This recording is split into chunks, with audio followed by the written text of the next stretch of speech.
want to start this morning by drawing your attention to this bulletin that you have in your hand, because this bulletin gives us just a snippet of the story of Edgar Hathcock's life. Firstly, look at this guy. Look at this handsome guy, handsome Southern gentleman. Now, this is a guy who, to me, looks like he worked with his hands, a guy who looks like he cared for his family, a guy who believed in working hard. And when we read the obituary in the back of the bulletin, we find that this is true. And I do have to be honest, I'm using some inferences here, because I didn't know this man. I know his daughter, Mother Marty, and I appreciate her presence with us here at St. John's, but I didn't know her father. But I do know he was born in 1938, and I do know he was born in Mississippi.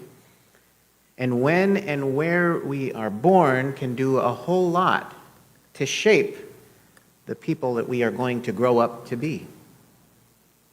You see, he was born during a very trying time in our nation's history.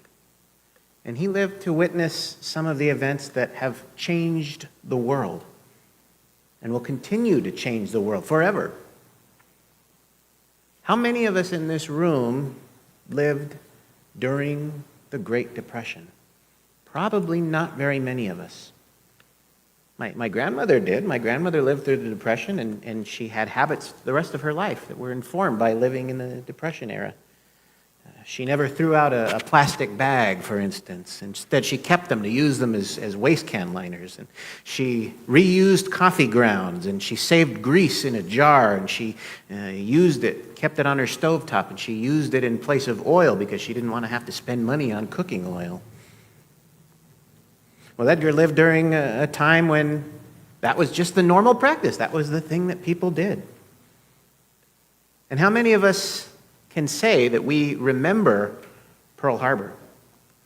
Now, Edgar may have been a toddler when the attack took place, but he certainly grew up with personal knowledge of the way that attack and our country's subsequent involvement in World War II would shape our country going forward.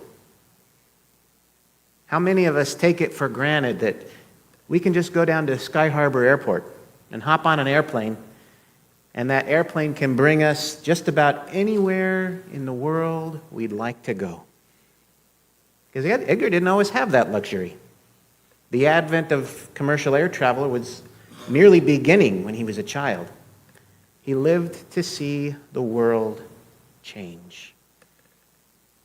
And how many of us watch classic television shows that are in black and white, not fully appreciating that everything produced these days is not only in color, but also high definition? Well, Edgar's life spanned a time when he witnessed firsthand television go from black and white only to color to big screen and eventually to HD, all in one human lifespan. He lived through D-Day, VE Day, Victory in Europe Day, VJ Day, Victory over Japan Day. He lived through the Korean conflict, participated in the Vietnam War. He lived through both Gulf Wars.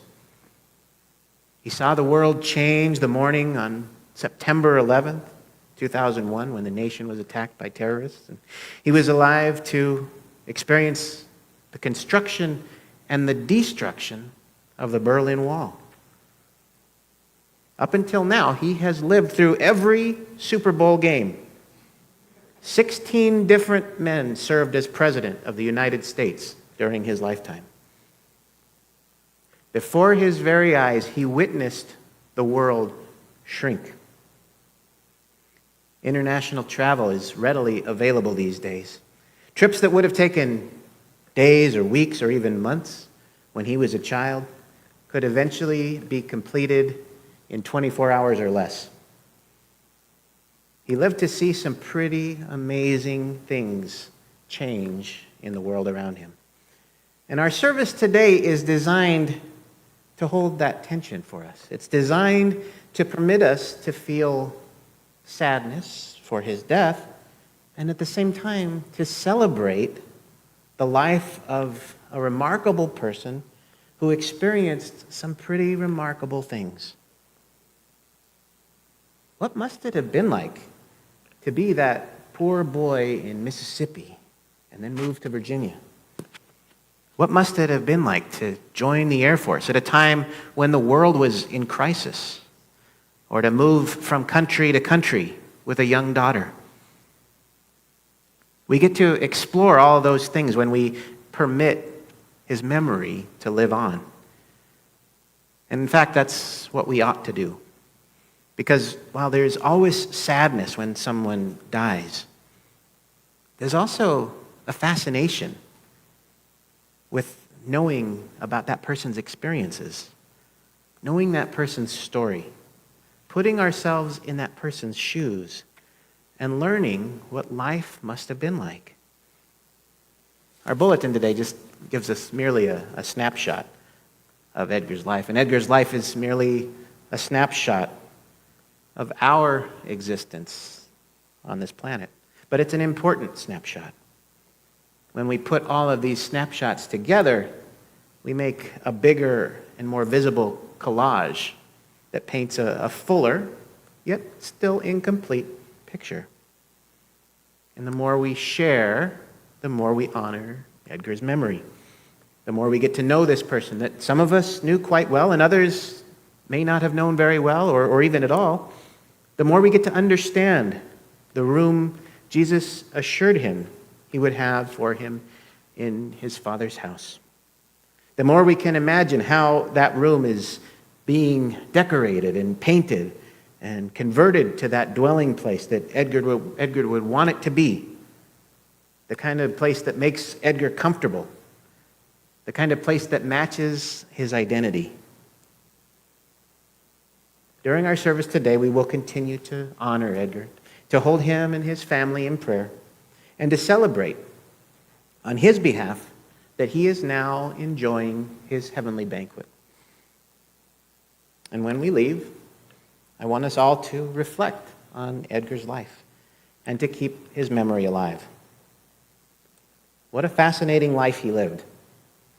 Let's not let that story of that fascinating life ever be untold. Amen.